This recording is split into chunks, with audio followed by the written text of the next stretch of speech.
This is the Revopoint POP3, and we're going to scan a few things, look at the results, and work out if it's any good. You should watch.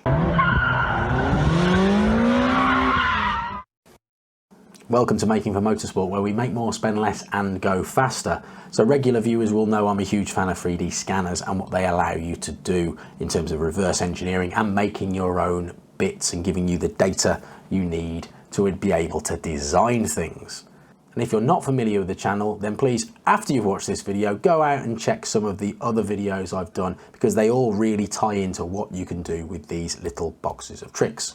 So on that note, Revopoint have sent me this, the POP3. Not quite their latest offering, I'm playing a bit of catch up, but it's worthwhile having a look at because there are some great bargains available for this right now. So let's get stuck in and have a look, see what it can do.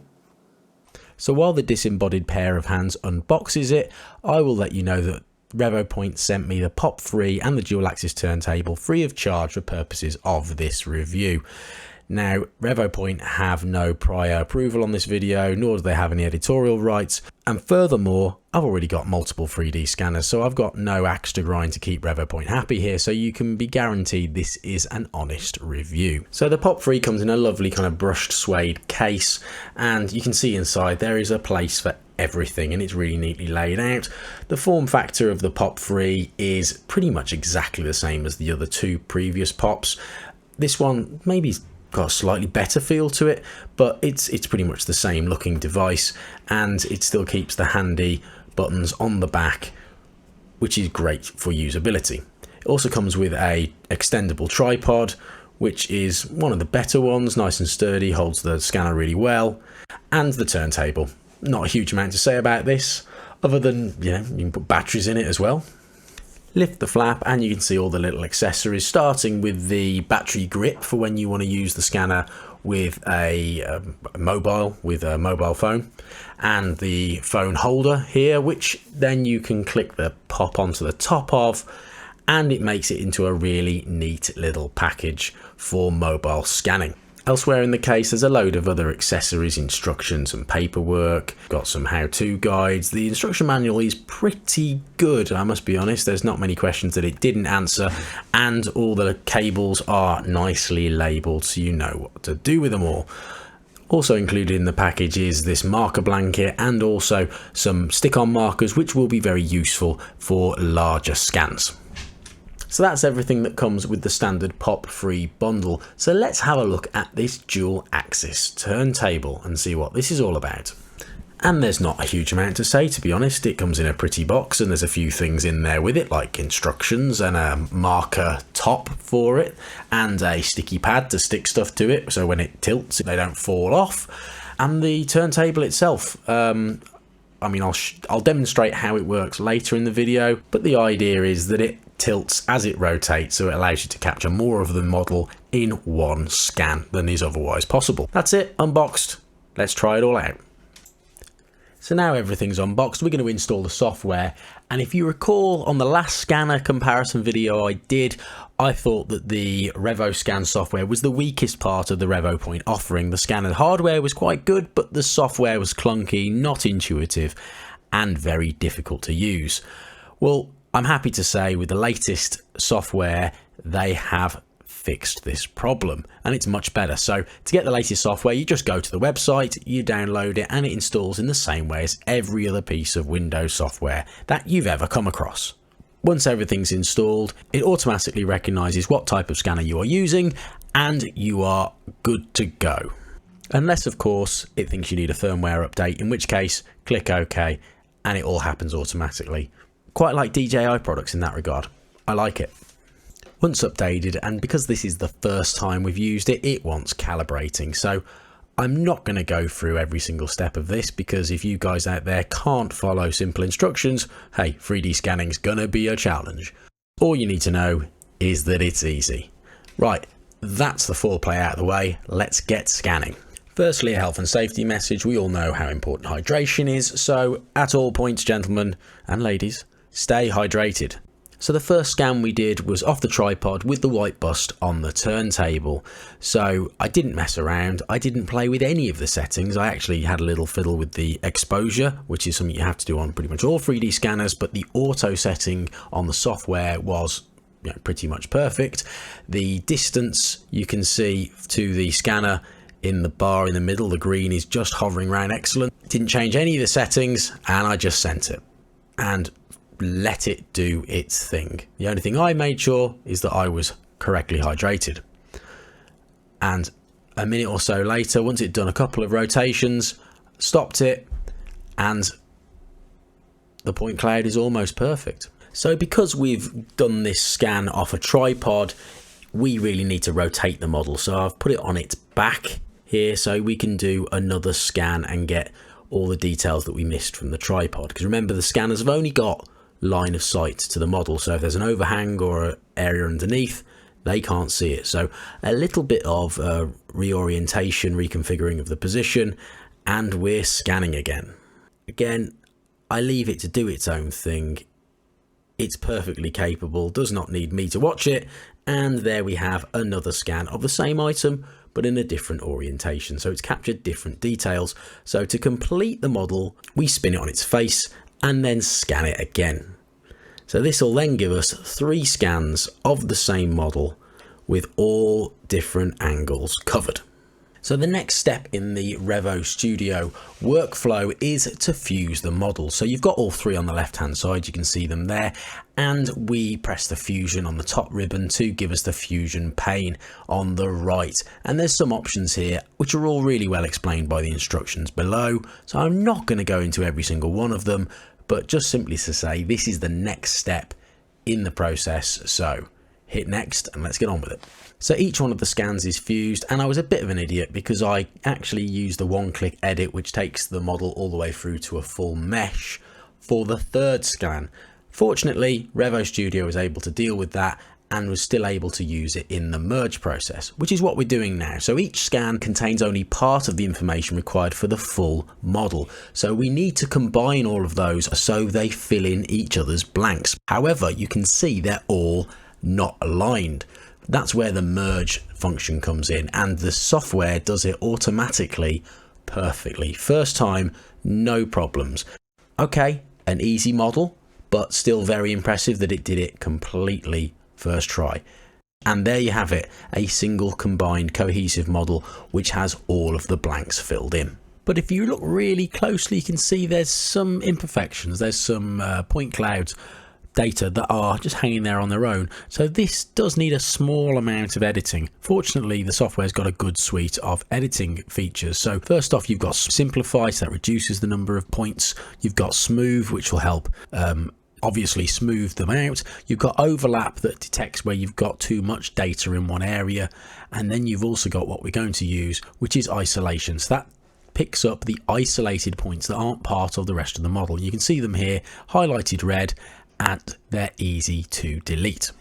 So this will give us a cleaner, tidier result for the final model.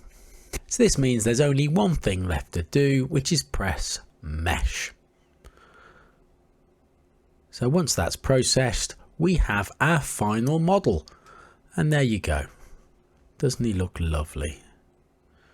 Now there's still more processing we can do on this. We can find more isolated pieces, so we're going to do that. Again, we found them there, they're marked red.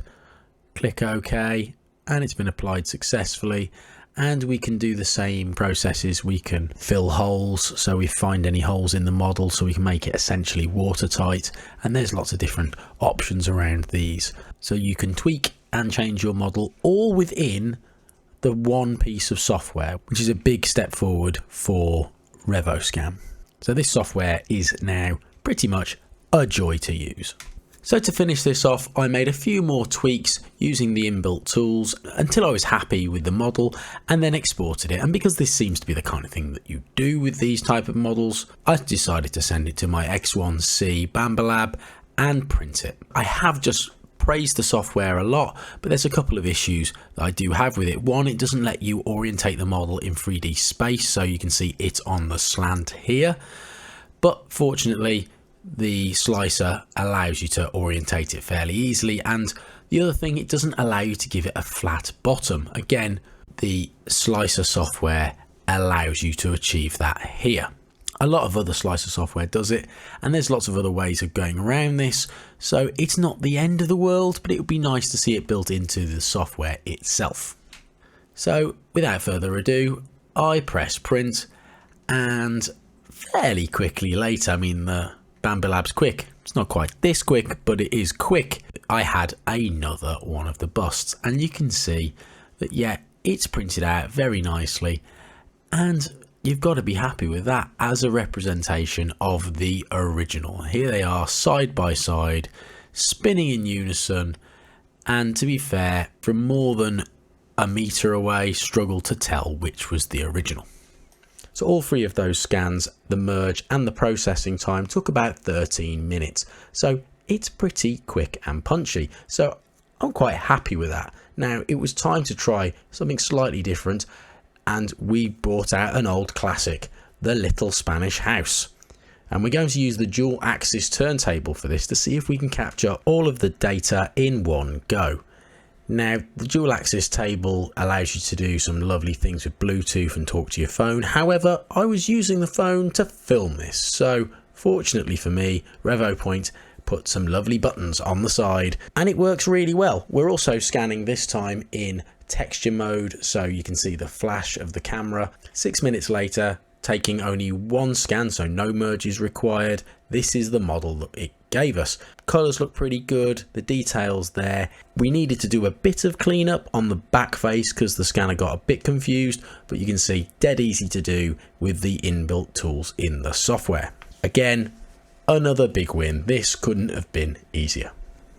So that seals it. If you like knickknacks, think you don't have enough and want to print some more, then the POP3 is definitely a good tool to use in tripod mode, and the dual axis table works very well as well. But this isn't the kind of scanning that we like to do on this channel, so let's head to the garage and use it in handheld mode, see if we can challenge it a bit more. So the first thing we're going to take a run at is this, a differential from a BMW. Now, avid fans of the channel will know exactly what I'm going to do with this, but for now, we're just going to scan it. So hands up, the differential is as I picked it up from the floor of the garage. So it is black, which isn't going to help the scanning, and also the back cover is a shiny aluminium, but equally it's covered in rubbish and gunge, which actually will help the scanning process. So I thought it was a fair test just to scan it as is, and the POP3 didn't disappoint. There was minimal loss of tracking, and this was when we were looking at an item with rotational symmetry like the output flange, which any scanner would struggle to deal with. But over the rest of the part, it had no issues tracking at all, and again, I was very happy with it. So once we'd done one scan, I flipped the whole differential over and did the underside, being careful not to rotate any of the flanges, the input or the output flanges, so that we could still merge the two scans together at the end and have the bolt holes line up. So the second scan goes exactly as the first had, very easy, and putting the two models together was exactly the same as we did with the bust, although there was a bit more cleanup required on the 2-point clouds as you had the table in there which needed to be removed. So that gave us this model. Now I prefer to look at the models critically in Mesh Mixer because the colouring and the way it highlights holes makes the model look as bad as it's ever going to. Hang on. I was just going to say how this model is perfectly good enough for reverse engineering. You can see all the flanges, the bolt holes, they're all in decent condition, but the problem is it just doesn't look very pretty. So there is a really good scan underneath all this messy data. So what I'm going to do is fire the laptop back up.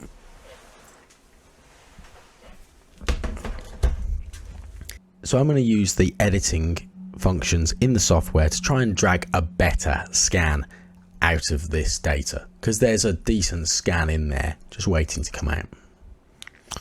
Let's get stuck in. So completely without the scanner attached to the PC or with the diff in front of me, I just went back into the project and opened up the scan, the raw point cloud files, and just re-edited them. Used the isolation function and the fill holes function, and basically just did the processing again, but this time with an eye for the quality of the scan and how it looks.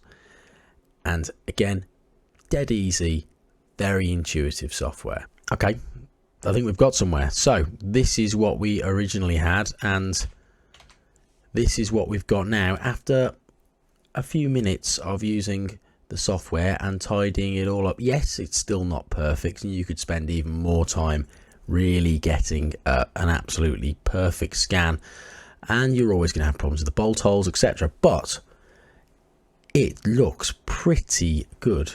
I'm quite happy with that, and that would be really useful for virtually any kind of use.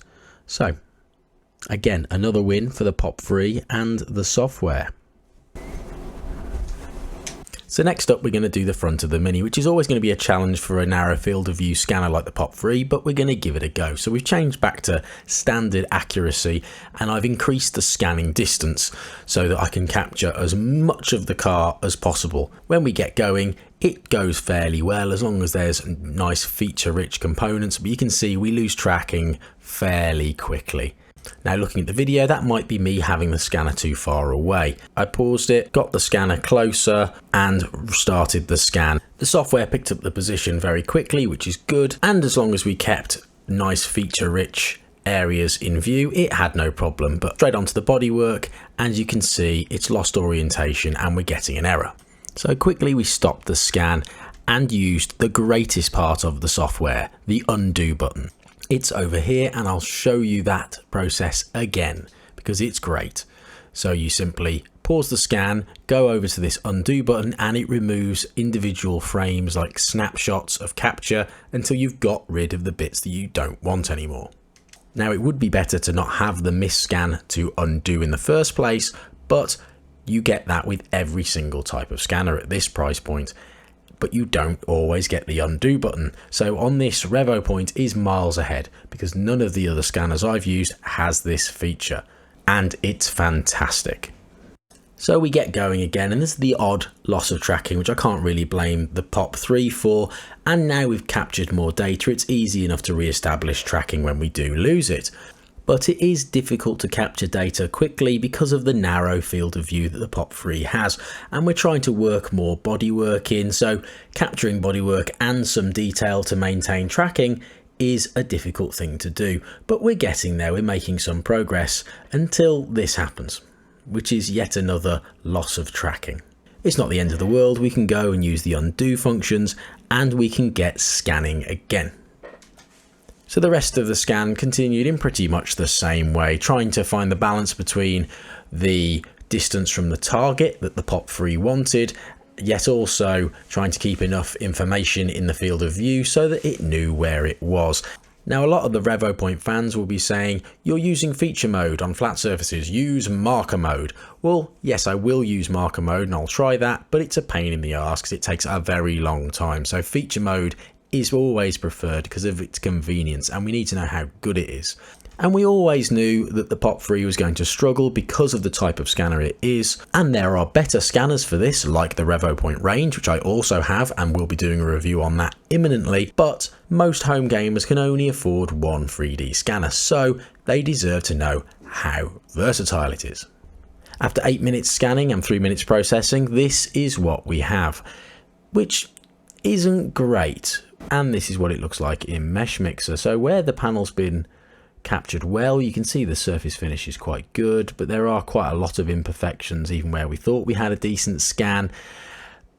So it's going to be a challenge doing a full car with this, but you can see from this area here where you've got enough detail like a bumper or a limited area of a car, you can capture a decent amount of data and use that to design from.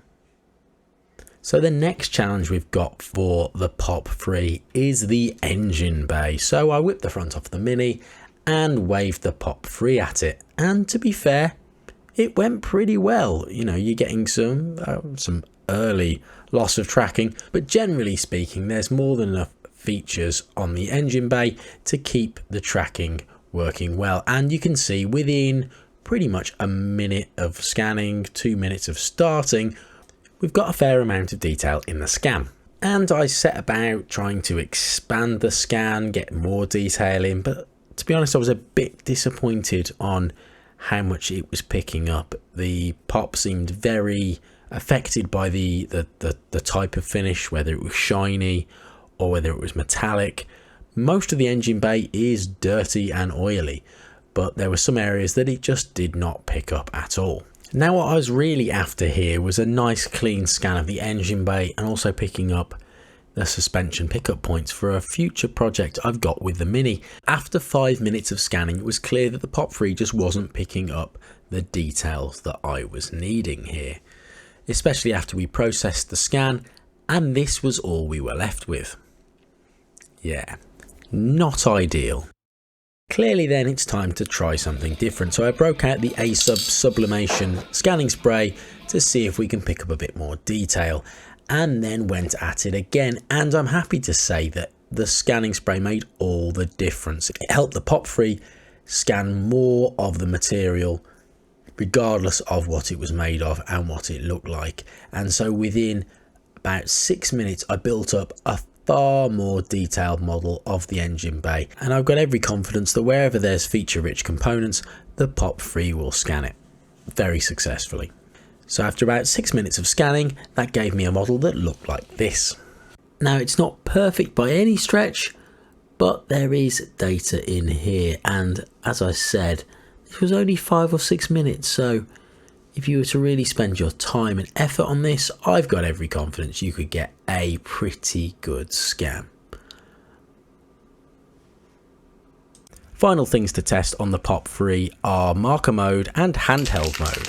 So in doing this, I thought I'd have another bash at the front of the Mini. Now we know that the POP3 struggles with the paintwork, so I got some A-Sub dulling spray and gave that a liberal coating, and then also used a whole sheet of markers just on the front quarter of the Mini. And it's a Mini at the end of the day, it's not a large car. So having applied all of that, and this really is my most hated part of 3D scanning, it's this kind of prep work, we got the phone connected to the scanner and away we went. And quite honestly, it was not successful. So marker mode is difficult because you need a certain number of markers in the field of view at any one time, and because the field of view is quite small, you've got to have a really dense population of markers, which on a car or a body panel is not really practical. You need to focus on a very small area to capture it. So to be honest, I gave this up fairly quickly because I knew we weren't going to get very far, so I switched to feature tracking mode, and I'll be honest, not that much better.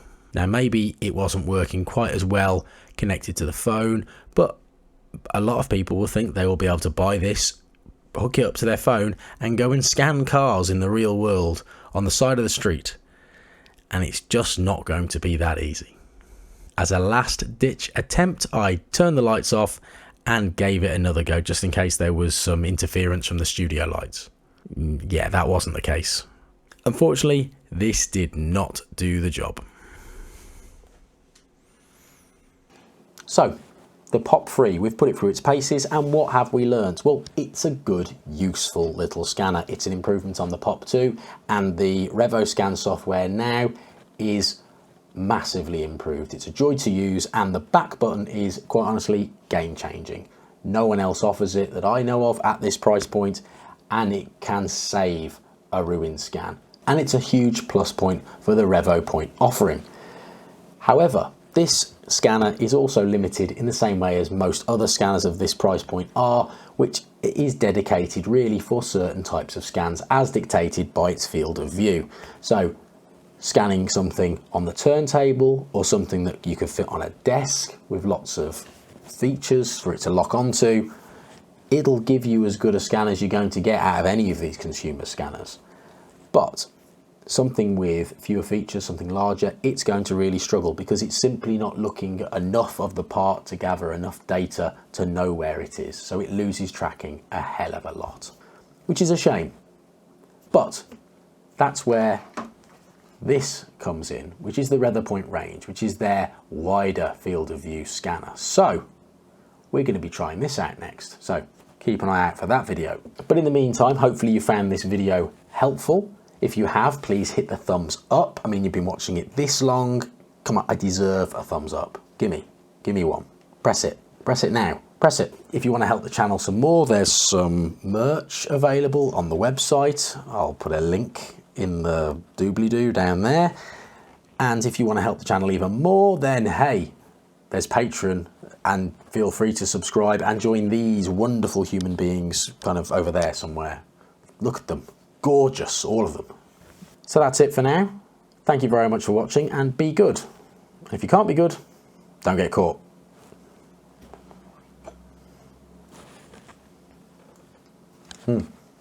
Oh, and stay hydrated.